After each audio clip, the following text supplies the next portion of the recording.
Help me reach 7,000 subscribers. Please like the video and share your thoughts in the comments. Your feedback helps make the content better. She looked at my shirt like I'd shown up in a clown suit and said, "Tonight? No, I've got plans.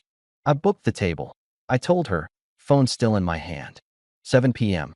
The place by the river you like. You said you wanted a night out. Plans changed, she shrugged, fishing her keys from the bowl. Girls' night. Don't wait up. I watched her slip into a jacket she never wore for errands. The perfume was the one she used for celebrations, not for grocery runs. I pointed to the calendar on the fridge. You could have told me yesterday. It came up, she tossed back. You can reschedule. It's not complicated. If I'd known where that girls' night was headed, I would have saved the energy and skipped straight to the part where I stopped paying for the show. She left. I canceled the reservation and ate leftover pasta standing by the sink. 10 was easy. 11 felt disrespectful. Around midnight, I texted, "No update?" She replied at 1 in the morning with a thumbs up and a heart. No words. No explanation. Just a digital pat on the head. The next morning, she breezed into the kitchen in leggings and a hoodie, hair up, humming like the world was balanced right where she wanted it. "How was the river?" she asked, pouring coffee she didn't offer to me. I didn't go. "That's too bad," she said, not looking up. "Is this how it's going now?" I leaned against the counter. I knock. You slide the bolt. She finally met my eyes. "Don't make a thing out of it. We both have lives. We also have a marriage. And space," she added, cool as a stone. "Try it. It's healthy." I nodded once. Noted. Space. I started with something small. That week I shifted my schedule at the shop. I own a small construction outfit. We do renovations and make old houses behave like new. Usually I'd come home early on Fridays to cook and kick off the weekend. I stopped. I booked 2 evening estimates and told my foreman to take point. Friday night, I came home late. She was on the couch, scrolling. "You didn't text," she said. "Space," I replied, hanging my jacket. "I'm learning." Her mouth tightened.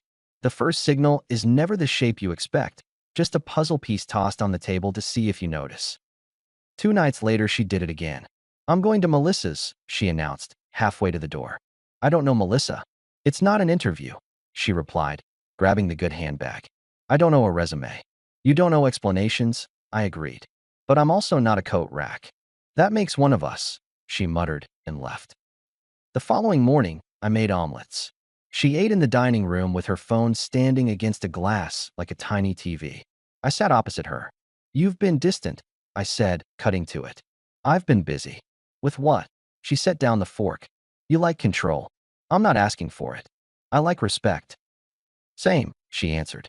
"So please stop interrogating me about my evenings. Ask me to come with you." I offered.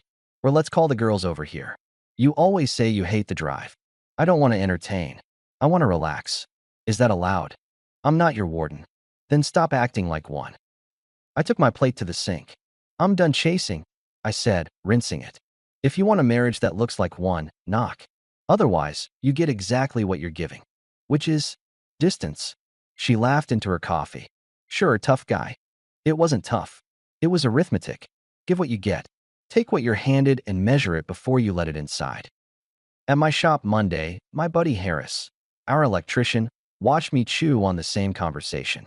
"She's ramping up the nights out?" he asked, coiling wire with his usual calm. Harris is a quiet man with a radar for nonsense. "Like it's her new workout plan," I replied. "No invitation. No deal." "Could be nothing," he offered. "Could be. But you know when a hallway's crooked by looking at the floor. So straighten it," he said, "before you get used to walking sideways." That afternoon, I did something most guys put off until the smoke turns into a fire. I met with Lena at the credit union. We still handled most bills together, one set of cards. I split the accounts. Household necessities stayed on a shared budget with a cap. Personal expenses moved to separate cards. No speeches. I sent her an email note from the parking lot. New budget, clear lanes. Household stuff on the shared, everything else separate. "You said we need space." "I heard you." She replied half an hour later. "Is this punishment?" "No. It's adulting." So, the temperature shifted. Not by much, but like a thermostat click in a quiet room. That week she was polite enough to be funny. She bought my favorite cereal. She left a sticky note on the coffee machine. Enjoy your day. She touched my shoulder while passing behind me on the couch as if we'd been connected at the old joints all along. Girls' night Thursday? I asked, reading the room. Maybe, she answered. I'll let you know. Great, I said. I made plans at the shop. Harris has a project that'll run late. She didn't like the echo. I could tell by the way she suddenly needed to reorganize the spice drawer. Still, Thursday came and went. She left at 6 with a familiar scent on, posted a photo to a group chat with a countertop full of drinks and emojis. I recognized none of the faces. On Saturday, our neighbor Nina threw a backyard cookout. Nina is the type who uses hospitality as a sport. She keeps score by who looks happiest. We went because skipping would have been a headline. The scene was standard. Folding chairs, a playlist everyone pretended not to hear, kids running patterns on the grass. I joined a group of guys arguing about a blown call from a game last week. Lena floated among the women, laughing too hard at average stories. Halfway through, she walked over with a glass and said loud enough for the semicircle to hear, "Are you done talking drywall with your crew? I was hoping you could try being interesting for once." The guys glanced at their shoes. That's one of those remarks you either swallow or use as a wedge. I wiped my hands on a napkin. Sure, I said. I'll start with a magic trick. Watch me make myself scarce. I turned to Nina. Hey, thanks for hosting. We're going to head out. I've got an early start. Nina frowned. Already. New rule. I answered, eyes on Lena. I don't stay in rooms where I'm the punchline. Enjoy the party. Lena blinked. It was a joke. Good one, I replied. Here's mine. I'm taking the truck. You can catch a ride home with your friends. You wanted independence. Here's the full version. I left. Not dramatic. Just decisive. Harris texted me half an hour later. He'd been there with his wife. You good? I replied, adjusting expectations. Lena came home after midnight, flipping lights on as if the house needed waking more than she did. You embarrassed me, she started. Public disrespect, I answered. Shoes off, feet on the ottoman. Public boundary. That's the exchange rate. You're controlling. No, I said, turning off the TV. I'm consistent. You left me there without a ride. You have friends, I said. You announced them loudly. She stood there like she was choosing between yelling and sulking. She chose the third door, ice. For the next week, she perfected silence like it was an instrument. She came in late again on Tuesday. Wednesday, she brushed past me when I tried to hug her. Thursday, she forgot a dinner with my sister and sent a text 15 minutes after it started. Busy. Tell her hi. By Friday, I'd had enough of invisible walls. I knocked on the bedroom door where she was getting ready. We need an arrangement, I said, leaning on the frame. If you're out late, I'd like a heads up. If you don't want me waiting, say you're not coming back early. I won't ask where. I'll adjust. But I'm not guessing every night. She capped her mascara, turned, and stared past me. You keep score like a bookkeeper. It's unappealing. Respect is math, I said. Balance sheets and receipts. She rolled her eyes. You want to know my every move. It's pathetic. I want honesty, I answered. If that's pathetic in your book, we're reading different genres. She laughed once without humor. There it is. The speech. Not a speech. A protocol. Text. Or don't show up expecting warmth. Or what? Her eyebrows lifted. Or we stop acting like roommates who trade utilities for company, I said. And we split more than the cable. She shook her head. You wouldn't. Watch me. I turned and walked out. My hands didn't shake. My voice didn't climb. There's a switch inside every man that flips when the math stops making sense. That weekend she tried something new. Sweetness.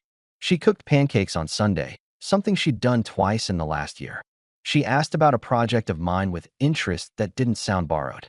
What are you renovating on 3rd Street? She asked, sliding a plate my way. Old farmhouse. The bones are good. You love those, she smiled. Maybe you can show me sometime. I took a bite. Maybe. I kept my tone even. Kind, not eager. The shift was clear. Push, meet, pull. Monday, she brought coffee to my workshop with a bag of pastries. Harris lifted an eyebrow at me and wandered off. I've been stressed, she said, perched on a stool. I'm sorry about Nina's. That was trashy. I got carried away. What's changed? I asked. She played with a napkin. I want us to be better. Then stop disappearing. It's not disappearing, she protested. I'm reconnecting with old friends. I lost a lot of myself in this routine. You've got the shop, your guys, Your leadership thing. I'm trying to have something that's mine. I nodded slowly. Okay. Then take it with the understanding that I'm adjusting my piece. I'm moving our joint savings into a trust for the business. The household account stays for bills. Everything else we keep separate. She blinked. A trust. Protection, I said. I told you. When the rules get fuzzy, I lock doors. That sounds drastic. It's measured, I corrected. I'll email you the details. She swallowed and looked at the pastries. So that's it. You just decide. I decide when the pattern is clear. It should have ended the dance. It didn't. 3 days later, she was out late again. No note. When I asked at breakfast, she said, "You're clingy." She said it like a diagnosis. Clingy, I repeated. That's the word you're picking? If the shoe fits. It doesn't, I answered.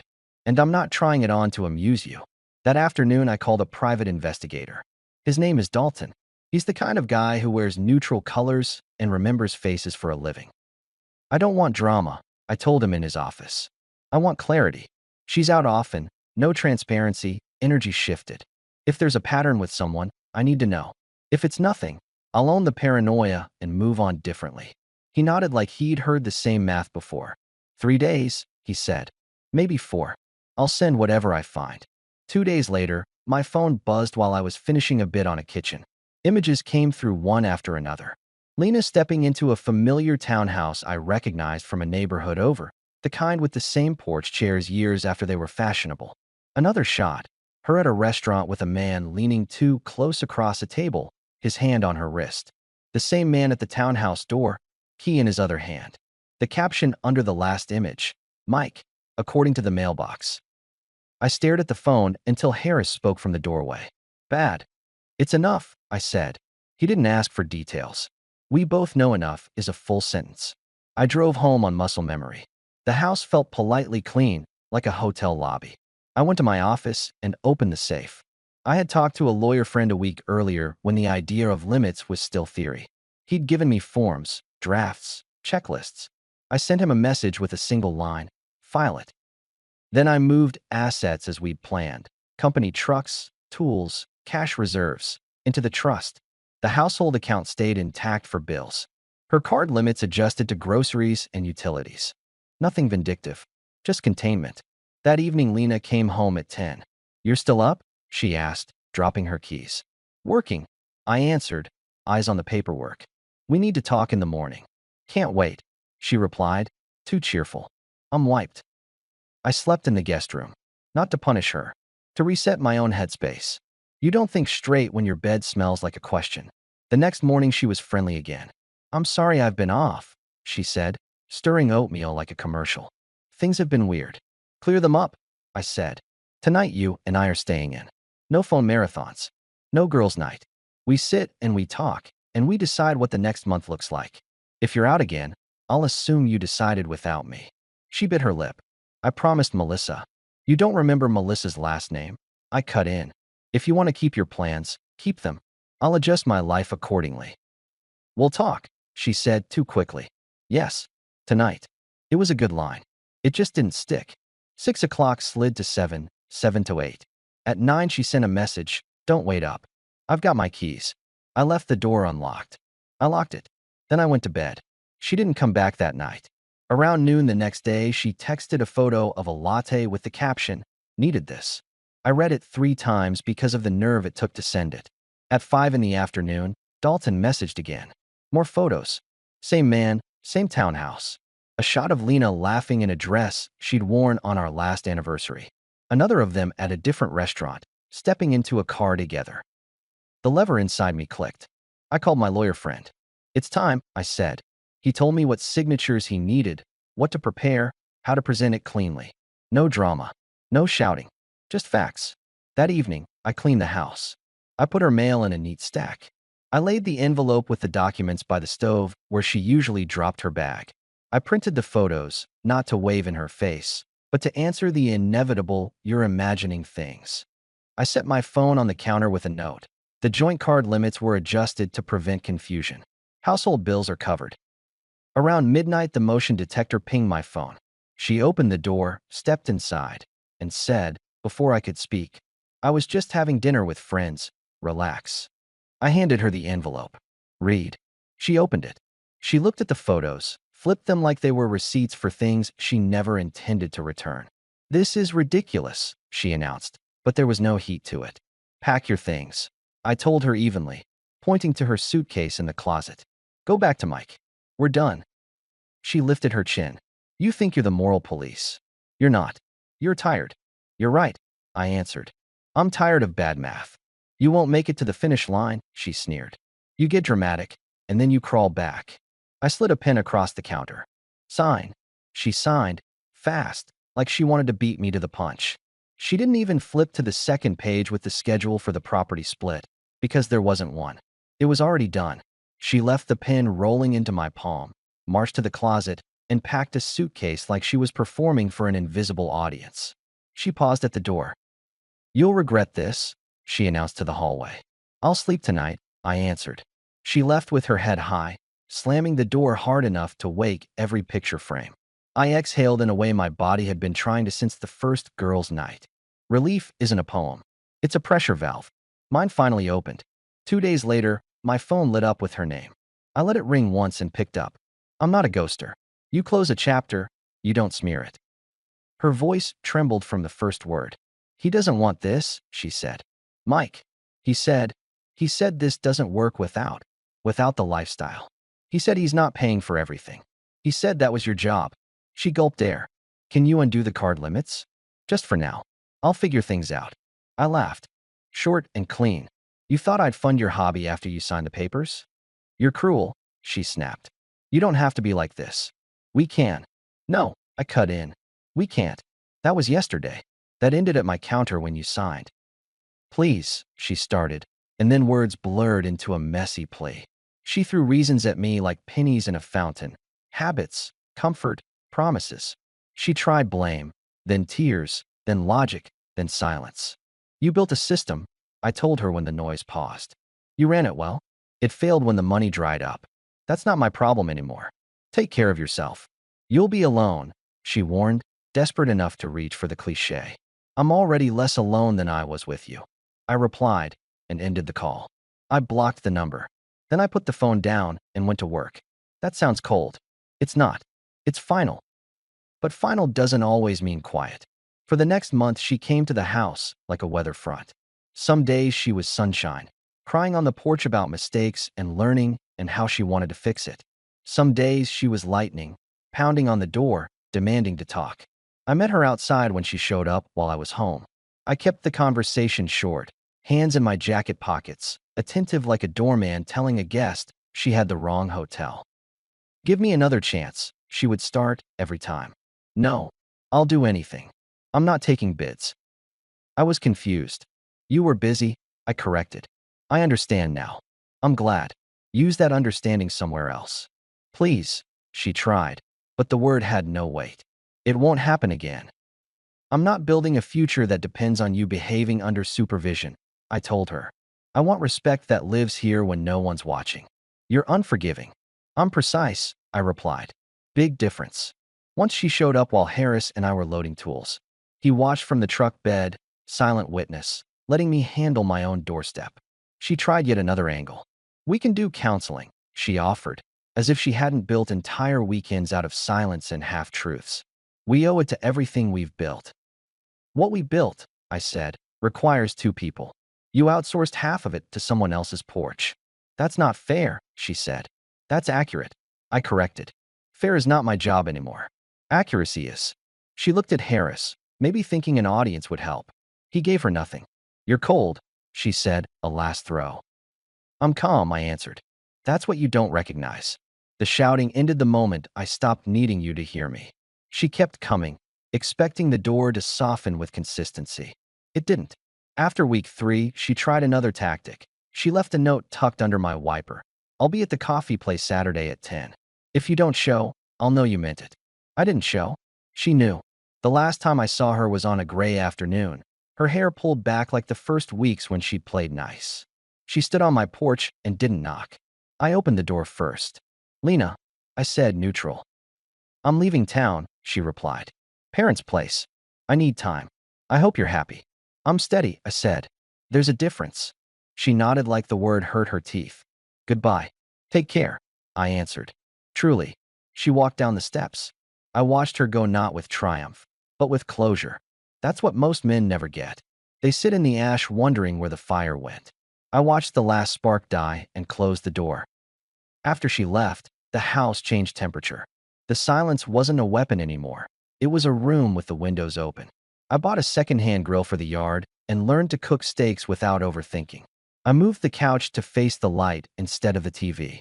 I started going to the gym with Harris again on weekdays at 6, early enough to beat the crowd, late enough not to pretend I was 20. I slept through most nights and woke up without checking my phone. That's a detail people forget, what peace actually looks like. It looks like dinner at the table you picked yourself and not explaining where you were or why you didn't text. Work expanded because that's what I do when there's room. We took on a big project in the spring and finished it under budget. The client recommended us to 3 neighbors. Money wasn't a runaway train. It was a well-laid track. I started seeing someone months later. I'll skip the details because she deserves privacy, and I'm not here to build my new life out of the wreckage of the old. She is kind. She asks questions and sentences that don't end in a trap. We go on actual dates to actual places, and I'm not an alibi for anyone. Every now and then I hear a faint update through the neighborhood wire. Lena moved in with her parents in another city. She's working at a place where everyone has name tags. Someone said she was taking classes. I hope she learns whatever she came here to avoid. I don't track it. I don't need to. The last time I thought of her long enough to feel anything was when I took the final box of her things to the donation center. Do I regret ending it? No. I regret how long I tolerated a picture that didn't line up with the frame. I regret the slow walk through rules I didn't make. But I don't regret the part where I held the door and told her to use it. That's the piece that let me keep the parts of myself she tried to tax. My discipline, my humor, my insistence on being treated like a man who deserves straight talk. If you're wondering whether the relief wears off, no. It matures. It becomes a different shape. At first it's adrenaline, then it's habit, and then it's foundation. That's when you finally understand what you were missing while you were busy proving you could take another hit. The quiet, the routine you choose, the way the house settles at night and doesn't feel like it's judging you. Sometimes, on Sundays, I drive by that restaurant by the river. I still like the view. I'll park, walk along the water, and delete old photos of times that don't matter. Not because I'm bitter, because I'm tidying up. My life is a simple list now. Work hard, eat decent food, call my sister back, keep my word, sleep in a bed that isn't a scoreboard. It's not heroic. It's just how I should have been living while I was busy pretending I had something to defend other than respect. If she ever calls again, and she won't, because I blocked the number and she learned eventually, I already know my line. It's not a speech. It's not a performance. It's the same sentence that turned my life back toward itself the moment she walked in and tried to sell me friends' dinner one last time. No, thank you. We're finished here.